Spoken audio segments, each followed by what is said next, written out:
Bonjour les amis, bonjour les amis. Alors me voilà de retour dans une vidéo cartouche.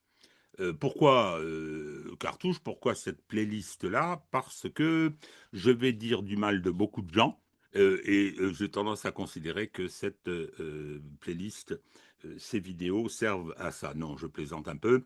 Alors, je voulais commencer par remercier mais chaleureusement, de tout cœur, tous ceux qui m'ont exprimé leur soutien depuis que j'ai donné hier l'information selon laquelle j'étais mis en examen. Alors, euh, ça, me, ça me touche vraiment beaucoup. Ça me touche vraiment beaucoup. C'est très affectif de voir que le mal qu'on se donne, les risques qu'on prend, parce qu'on prend des risques, effectivement, sont appréciés pour ce qu'ils sont, hein, c'est-à-dire de l'engagement, c'est-à-dire du devoir. On me prête du courage, ça me flatte terriblement, parce que, bon, j'ai dans ma vie connu d'autres risques, parfois plus difficile, peut-être encore que le climat qui règne dans ce pays soit, de ce point de vue, particulièrement délétère. Nous avons basculé dans l'illibéralisme liberticide, cher à Emmanuel Macron. Bon, donc, cette petite vidéo qui risque d'être confuse, et je vais vous expliquer pourquoi. Cette petite vidéo, elle est destinée à expliquer ce qui m'arrive. Bien. Et d'ailleurs à vous demander de poursuivre le soutien parce qu'il y en aura besoin. Mais c'est soutenir la cause qui est la nôtre, qui est celle de la lutte contre ce qui est en train de se mettre en place sous la présidence d'Emmanuel Macron. Alors, euh, je dis que ça va être un peu confus parce que je suis sollicité, j'ai expliqué déjà pas mal de choses par téléphone, j'ai déjà réalisé une première interview ce matin dans un des médias de la réinfosphère, donc je finis par effectivement radoter un peu ce qui est fatal. Alors là, on est chez Vu du droit, donc on est chez nous, on est en famille et par conséquent, je vais essayer de vous expliquer ce qui se passe. Alors, première observation, euh, pourquoi est-ce que je suis mis en examen aujourd'hui et je vais vous expliquer l'affaire. Parce que les faits se sont produits il y a maintenant 2 ans et je me demande, enfin un peu moins de 2 ans, et je me dis, tiens, c'est quand même curieux qu'on me poursuive et qu'on s'acharne à me poursuivre pour diffamation. Pour diffamation, c'est-à-dire que c'est une procédure en application du droit de la presse avec des délais de prescription très courts, hein, et presque 2 ans plus tard, je suis toujours poursuivi. Alors, j'ai appris tout récemment, hein, par la maréchaussée qui est venue me voir, que j'étais mis en examen, j'ai reçu un avis de mise en examen.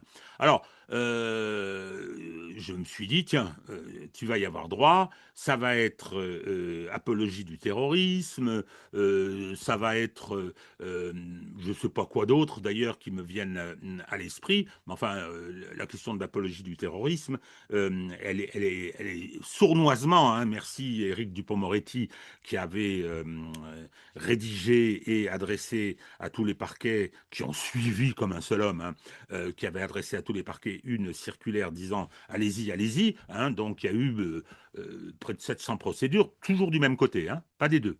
Hein. Certains avaient une espèce d'exonération et pouvaient absolument dire n'importe quoi. De l'autre côté, la moindre, entre guillemets, complaisance avec le Hamas vous conduisez directement, ou la méthode terroriste vous conduisez directement sur le banc d'infamie. Alors, moi, j'avais été, vous vous en rappelez peut-être, j'avais été asticoté, on m'avait tourné autour, le Conseil de l'ordre, le parquet avait été saisi, parce que j'avais protesté contre une publication de l'ambassade d'Israël en France d'une photo du chef militaire du Hamas tué par l'armée israélienne et une photo qui profanait son cadavre. C'est un crime de guerre. Les conventions de Genève interdisent la profanation des corps et en particulier leur exposition. Donc j'avais dit ça. Oh là là, que n'avais-je fait? Plainte au Conseil de l'ordre, saisine du procureur. Le Conseil de l'ordre a exercé sa veulerie habituelle, des échanges. Vous auriez dû dire ceci, vous auriez dû faire cela. Hein. Rien sur le crime de guerre que je dénonçais naturellement. Hein. Rien de surprenant. Ça m'a fait perdre beaucoup de temps. Et puis il y avait la question, il fallait faire de la prévention concernant l'attitude éventuelle du parquet. Bon, donc c'était une tentative pure et simple d'intimidation, qui continue d'ailleurs, hein, pas à mon égard, concernant ce problème du Moyen-Orient, encore que ça peut tomber d'un jour à l'autre.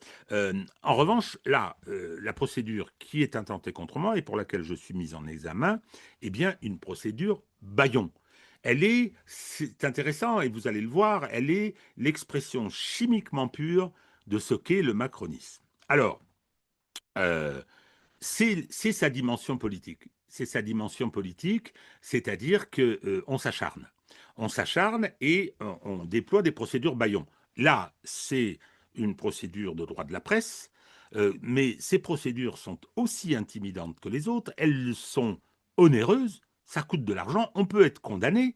On peut être condamné pour diffamation à des amendes élevées, voire à des peines de prison, avec sursis en général, hein, mais vu l'ambiance qui règne dans ce pays, et des dommages et intérêts très conséquents. Hein, on peut vous taper à la caisse. Donc, ce sont vraiment des procédures bâillons qui aujourd'hui animent les réseaux. C'est devenu une méthode. Hein. C'est-à-dire que le système médiatique français, officiel, totalement asservi aux oligarques, à l'oligarchie, totalement verrouillé, eh bien, il a besoin de se protéger contre ce qui se passe dans la réinfosphère. J'utilise ce terme parce que je trouve qu'il exprime bien cette réalité. Donc la réinfosphère qui se bat contre le déferlement de propagande et qui essaye de rétablir une forme de pluralisme dans ce pays. Bien, donc c'est pas banal une procédure pour diffamation.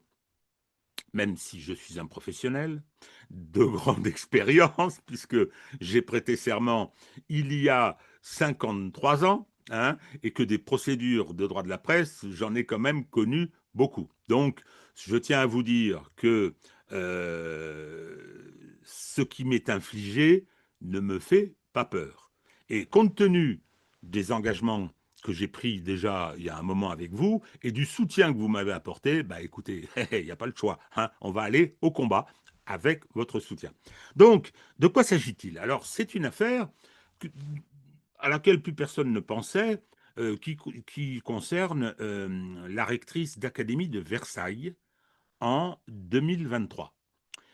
Madame Charline Avenel, qui est fâchée contre moi, et à mon avis, elle est peut-être téléguidée, je ne sais pas, mais en tout cas, elle exprime un des aspects du macronisme, qui est celui de cette haute fonction publique, bénéficiaire de passe-droit, et protégée par le président, et qui se croit ensuite tout permis. On vient d'en avoir un exemple tout à fait récent, qui renvoie un peu à ça. Alors c'est moins tragique que ce dont je vais vous parler maintenant, mais c'est l'affaire de Madame Oudéa Castéra, grande copine de Macron, qui se fait nommer à la tête du Comité national olympique français, est payée 9 000 euros par mois, alors qu'elle est richissime avec son mari.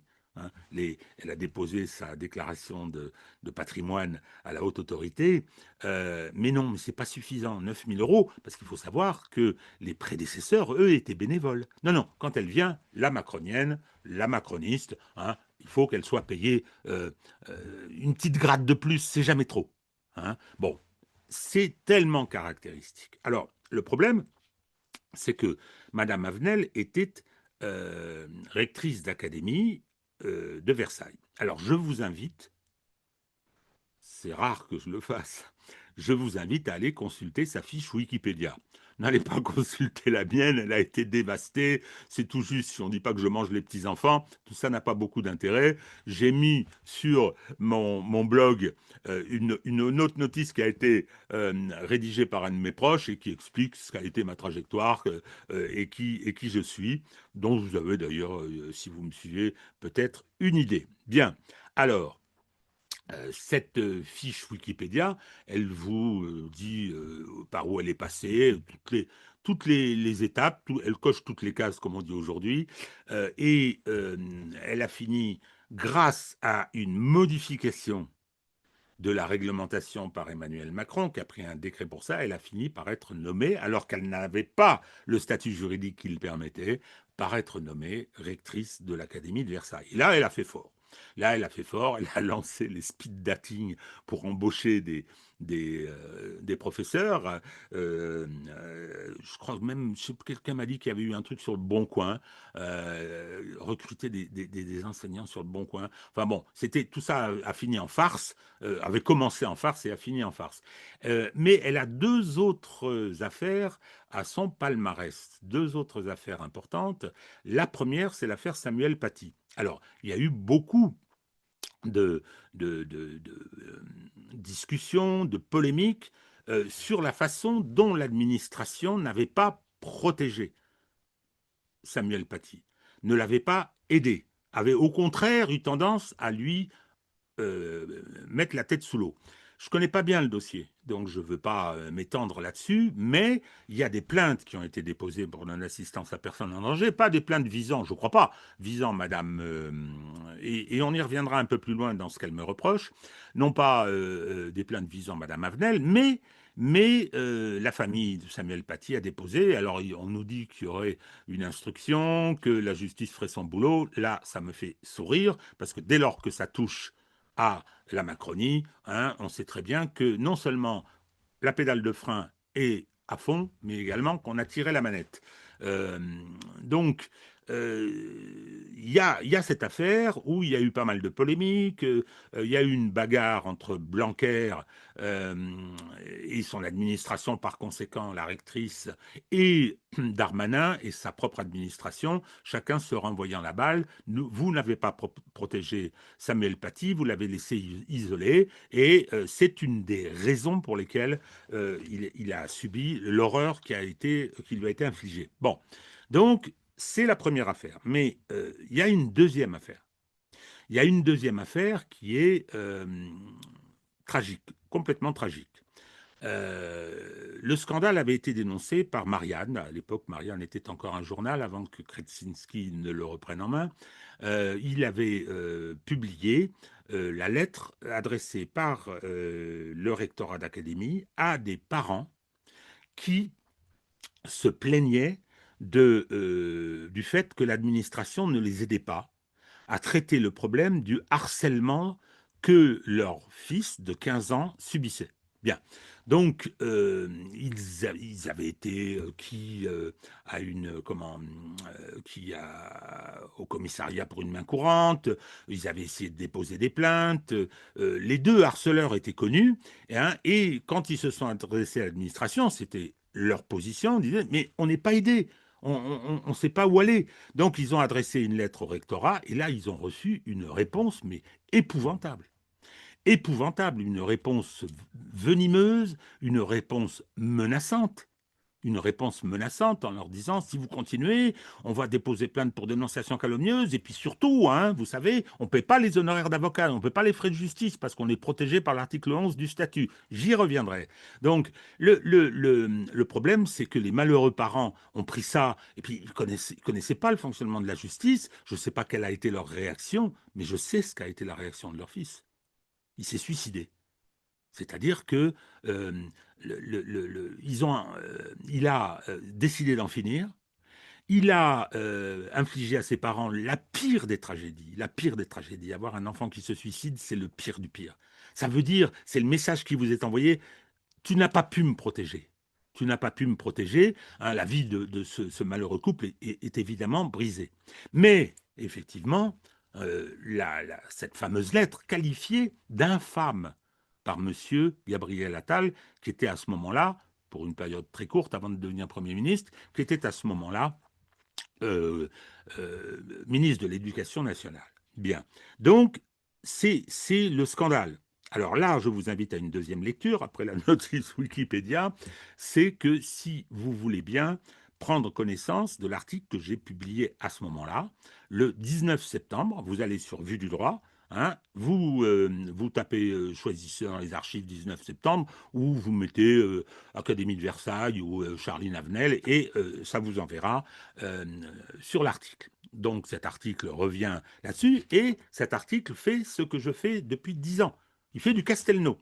Le blog s'appelle Vue du droit, c'est-à-dire un regard critique sur l'actualité, à partir de la compétence juridique. Mon lieu d'énonciation, c'est le droit. Donc, je prends les faits, je prends la réalité du monde, hein, et je l'organise juridiquement. C'est la raison pour laquelle, ceux qui me suivent sur ce sujet, c'est la raison pour laquelle, en ce qui concerne ce qui se passe à Gaza, je dis que ce n'est pas un problème historique, mais que c'est un problème désormais juridique. Il y a une convention de 48 qui définit des critères, et par conséquent, ces critères étant réalisés, c'est bien un génocide au plan juridique.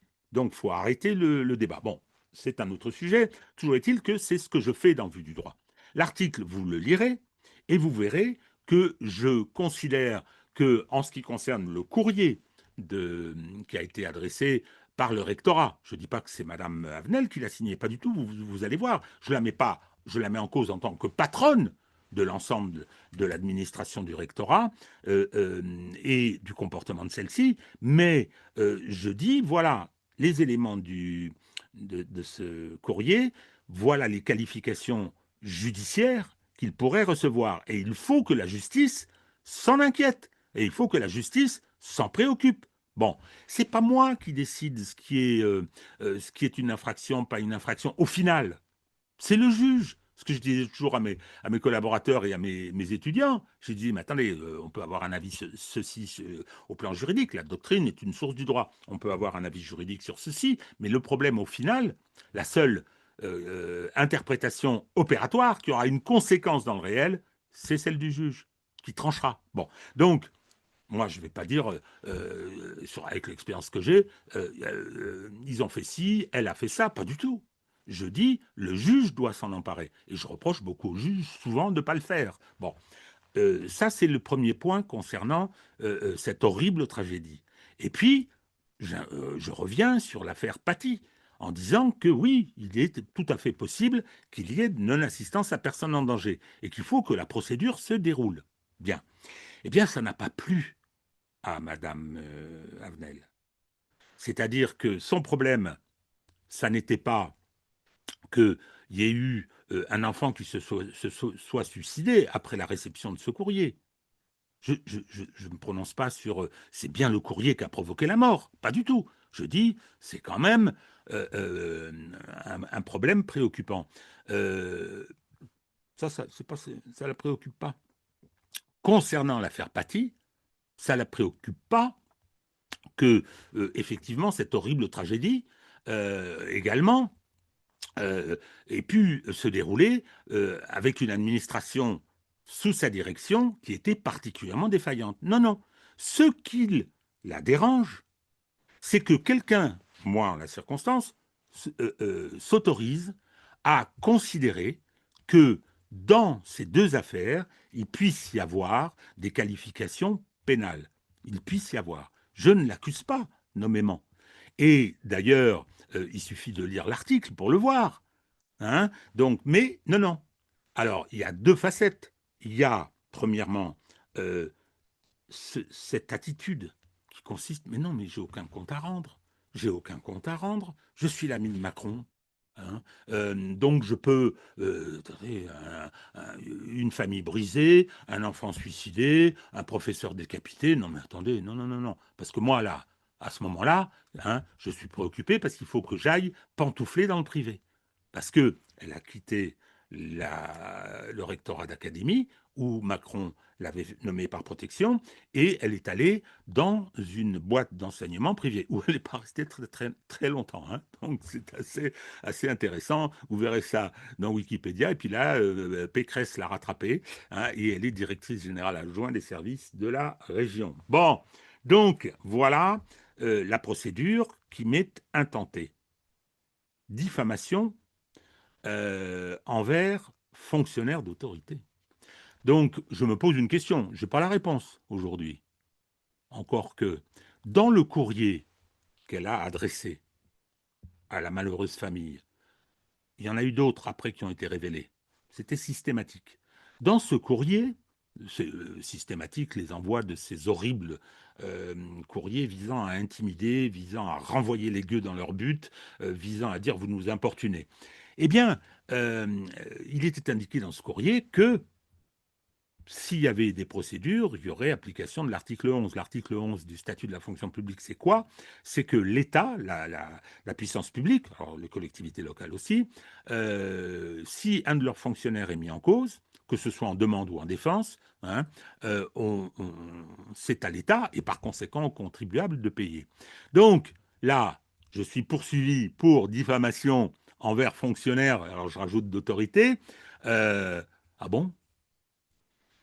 C'est peut-être que effectivement, on a demandé à l'administration de prendre en charge les frais de défense et les frais de justice. C'est-à-dire que peut-être, hein, je n'ai pas, je veux pas qu'on me poursuive en diffamation pour ça également. Je dis oh oh oh, la question est posée, hein, et peut-être que effectivement, on souhaite que ce soit vous, moi, le contribuable qui paye ça, qui paye ça. Alors c'est quand je dis que c'est quelque chose d'assez putride finalement, c'est qu'il y a cette volonté de faire taire. Il y a cette volonté de faire taire, et il n'y a pas que moi à être en but à ce genre de choses. Euh, D'autres qui sont des acteurs hein, de la réinfosphère sont encore tous les jours l'objet de pressions, de menaces et de procédures judiciaires. Alors, clairement, euh, il n'est pas question de laisser passer ça. Il n'est pas question, surtout que quand je dis que c'est du macronisme chimiquement pur, c'est qu'on a effectivement les passe-droits, le pantouflage, enfin on a tout un tas de choses qui sont terriblement déplaisantes, on a l'irresponsabilité, et puis on a aussi le fait qu'on ne doute de rien. Enfin, après ce qui s'est produit, après le scandale de cette horrible lettre, peut-être que ça aurait été intéressant de se faire un peu oublier ou d'être discret. Ah non, non, non, non, non, non, non, non, non, mais qu'est-ce que ça veut dire?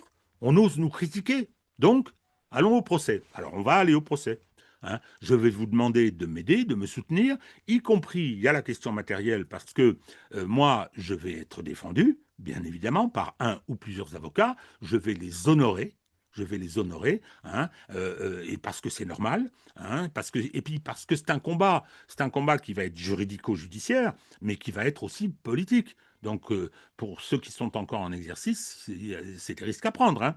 Donc, je tiens à cela et je vous sollicite et je vous solliciterai. Donc, sur YouTube, il y a la cagnotte Tipeee qu'on peut parfaitement utiliser. Si vous faites un versement, eh bien, déjà, je vous en remercie par avance, mais je vous en remercierai personnellement quand même. Aussi, je indiquais bien que c'est de ça qu'il s'agit. Donc, mais on va la faire, cette procédure. On va la faire. Ça va être intéressant. Ça va être intéressant à mener ce combat-là. Alors, d'abord, ça va être aussi un combat médiatique. Hein. J'ai déjà été ce matin, j'ai fait une première, je vous l'ai dit, une première interview. Je vais en faire d'autres dans les médias alternatifs, peut-être dans des médias du système, on verra bien. Bon, j'ai eu quelques contacts spontanés. Donc, l'affaire va se dérouler. Le juge d'instruction qui m'a mis en examen était tenu de le faire, du fait de l'acharnement de cette personne, de Madame Avenel. Ça viendra probablement à l'audience, parce que je pense que le sentiment d'impunité, de n'avoir aucun compte à rendre est tellement présent chez euh, ces macronismes du premier, deuxième ou troisième cercle que, voilà, je veux dire, ils sont inaccessibles euh, à la décence. Ils sont inaccessibles à la décence. Alors, ça va être intéressant. On va aller à l'audience. Je vais bien évidemment citer Gabriel Attal. Je vais citer Gabriel Attal comme témoin. Je doute qu'il vienne, mais je vais le citer comme témoin pour savoir ce qu'il pensait de ce courrier. Et même ce qu'il pensait de l'analyse juridique que j'en avais fait. Le problème, il est fondamentalement celui, y a-t-il diffamation ou pas? Je réponds non. Bon, c'est la juridiction qui en décidera. Hein. Donc, mais là, il faut savoir que j'irai jusqu'au bout. Hein. Donc, concernant parce que ça, c'est devenu un combat. Donc, par conséquent, il y a même la question grande cause nationale que le harcèlement scolaire.